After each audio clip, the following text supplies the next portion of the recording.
What else is Mamdani doing? I mean, he's fixing up potholes. He's gonna arrest Netanyahu. And he's really in the perfect position politically. He's good. He's good. You can see how good he is when you hear the other people that are part of the DSA talk.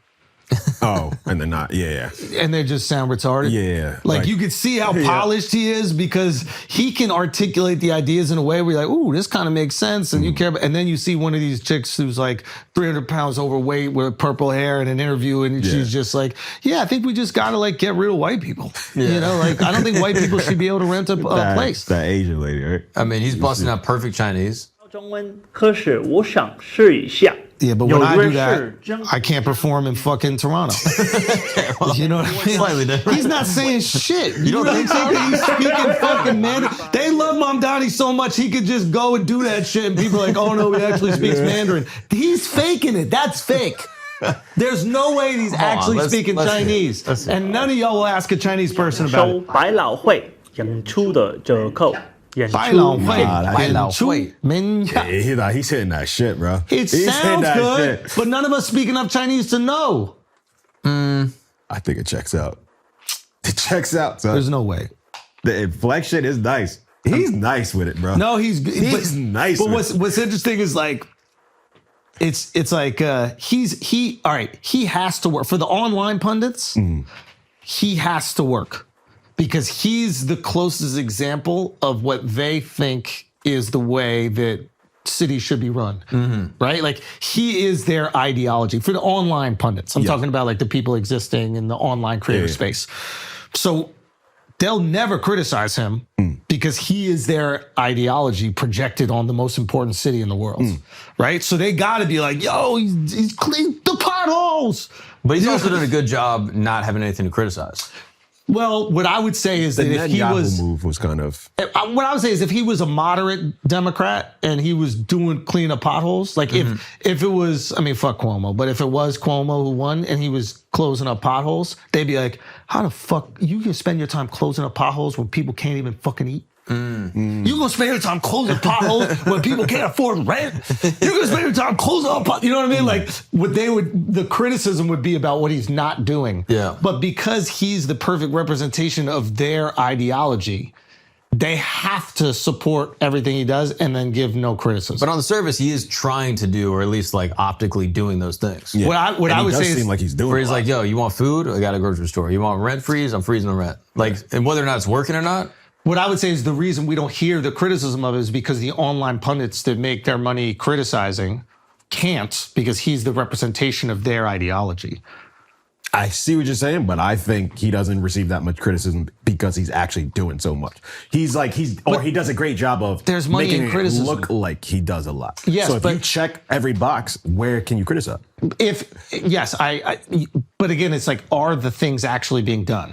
Like it was like, I think this last year was like the largest rent increase in the last decade or something like that. And it's like, we all knew this was going to happen, because when you freeze the rents, then the rents that cannot be frozen, which are half of the fucking units in the city, those are now the only rents that exist in the free market. So naturally those rents are going to spike. Like we knew this. Anybody that like, he ain't run on that.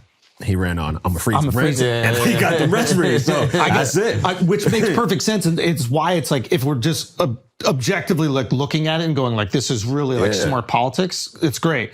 But you don't hear any pushback about it, because the people that would push back against a more moderate Dem can't really say anything about it. They're not going to look at it and be like, well, this project actually isn't helping half of the people and making half the people's shit even more expensive. Right. Like, look the other way. He's also so popular, you don't want to go against him from inside the party. Well, definitely. Well, the party for sure. But where you hear rhetoric is on Twitter. But even the right-wing boys are going after him. Yeah, the New York Post is. The right wing, of course, but the right wing would go after a moderate Dem too. Yeah. Right. Like, matter of fact, I think the right wing isn't going after him so hard is because they want it. The only chance anybody on the right has to win an election after the fucking abomination of what Trump is doing is that if progressives take power and they go, they hate America. Like, that's the only, what else could they run on? I mean, it's still a toss-up, but there's places where they're getting some wins. Like progressives, these fucking socialist Democrats are getting wins. That's what I'm saying. That's what right-wing people want. To beat out a Republican? They want They want the Democratic Party to be the DSA because the only chance they have to win is to go, we're not communists. And they are. Okay. They hate America. We don't, because they can't run on anything they've done. Yeah, it's been a shit show. Right? Like, what are you going to possibly run on? I get what you're saying. So I think I think they're kind of like looking the other way, going, let them become more extreme. Take the reins and then hope that they F it up. And then they're just looking through everything they've ever said. And then come around election season, you're going to vote for the guy that said, that America's horrible. That's a risky play though, because like as long as you have Mamdani being the spokesperson for that, and if he looks like he's doing a good job, now it's going to be like, oh shit, people are going to be more on board for this socialist Democrat stuff, because if they're all going to be like Mamdani, I might be on board for that. Yeah. Like it's no longer the boogeyman socialist. And He's Mamdani's not really, normalizing. he's not really tripping up either. No, he's not. He's like, yo, you done want a really- water fountain? Here's 10 water fountains. Yeah. This is Fire. again. Yeah. But look how easy it is for us to be like, Bro, folks, it's It like, is look, easy. yeah. But look how easy it is for him to do that, and no other politicians are doing that easy shit. So this is the conversation, which is like there's an art to politics, and sometimes you don't actually have to make change. You have to make people feel like you're making change. Exactly. Americans, New Yorkers never really care about potholes. Like it's something that we joke around about, but like we take the subway. You know what I mean? Like how many New Yorkers are really driving? You either I'm take from it. Far Rock. I care about it. How many voters in New York have a car? You know what I mean? I would imagine like the majority of New Yorkers don't have cars. You know what I mean? No, but it's like when you bring flowers home for your girl. You know what I mean? It's like, oh, you're thinking of me. Exactly. You know? That is exactly it. And that's what he's masterful at. And, but yeah, it is. We are in an interesting situation where it's like, say again? He's done some stuff. Like he's done the pied-à-terre tax. I don't know how to say it. Pied-à-terre. Pied-à-terre. But even that shit is like, And like the rent increase, I think is actually, and I'm not trying to like cap for the boy or whatever, but like, but didn't they take broker's fees away under Adams? And they said that would increase rent in 2026. I'm not defending Adams. Yeah. No, I'm just saying rent going up this year, I think was sort of like a projected idea. It will continue to go up as more people move back into the city and like people can't work from home. And, you know, like it's New York at the end of the day. I also think it's who you surround yourself by. I think you're around a lot of wealthy people who the things Mamdani is doing, it doesn't necessarily benefit them. And like everybody I talk to loves everything that's happening. Like I don't hear any pushbacks. So it's like if the majority is happy, then he's doing a fucking fantastic job.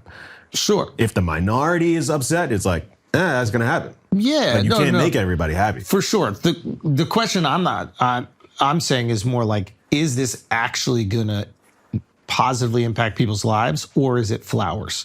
Giving your girl flowers doesn't really change your relationship. It doesn't change the struggles that you guys have or the dynamics that you got to change. But in that moment, it makes you feel good that that person's thinking about you. Yeah, but isn't it positively impacting their lives if all these people are on bikes and now they don't have to worry about potholes? Yeah. Or if they playing at the park and they're fucking about to die from heat stroke and it's like, oh shit, we got water. Like that shit is impacting their lives. Oh yeah, I think in it a way does. that they feel it immediately. I just don't think that like that's most New Yorkers' concerns. Like if you ask New Yorkers their list of concerns, It's rent freeze. A lot of people are happy about it. right? But again, now half of those people that you're talking about, don't feel it, and they actually feel rent increase. Yeah. So the pain, you could argue, is the same. Because while these people have no pain, now these people are feeling the pain that those people felt and more. But isn't it only people looking for apartments? Because if you're already in your apartment, you're not going to have a rent increase. Yeah, Like you have a rent- already signed your lease. Yeah, but you have a rent increase every year according to your lease, 3 to 5%. Oh yeah, if you signed a 1 year, but like I signed 2 year leases just because it's like I like to lock my and shit. they can increase it up to 3 to 5% a year. No, but not within the lease within term. the lease agreement. Yeah. Oh, well, they've never done that to me. I thought like once you're locked in, that's your price. No, you're locked in for an amount of time that you have that place, and then they can't increase your rent more than 3 to 5%. And then after that lease goes up, they can adjust it, or you can adjust it. Gotcha. Okay. You're saying in rent control.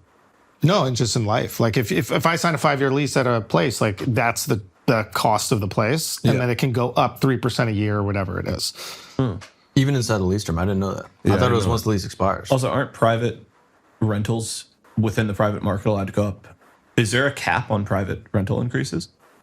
No. Oh, But like if you have a lease, for example, like if you have a lease that actually that's a good point. Like maybe if you sign a lease for 3 years, yeah, it doesn't go up in that amount. Yeah. And then once it's in the free market, it can go up however much. Yeah, much it can. private. That's So fair. like during That's fair. this thing, the people who are most going to be affected are people trying to move to New York or look for a new apartment right now. Those are going to go up crazy. That aren't rent stabilized, affected by the Or the people freeze. whose lease goes up in a year.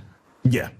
And every year But I somebody's get lease it. goes up. But that's the thing. Politics is like you can't help everybody. So Yeah. you just try to do the. he's trying to get housing built. You know, I think the that's hard. 22,000 people getting childcare is big. Yeah, like, that's nobody's really fire. talking about that. Like that Yeah. doesn't even come up in the conversation. Maybe I see that more because I have kids, but Yeah. like I see that and I go, whoa, that I'm telling you. changes somebody's life. I haven't like pulled it up, but he's doing a lot of shit. Like it seems like. He's been masterful in terms of like this. I think he's been masterful in terms of the game of politics. He got us a championship.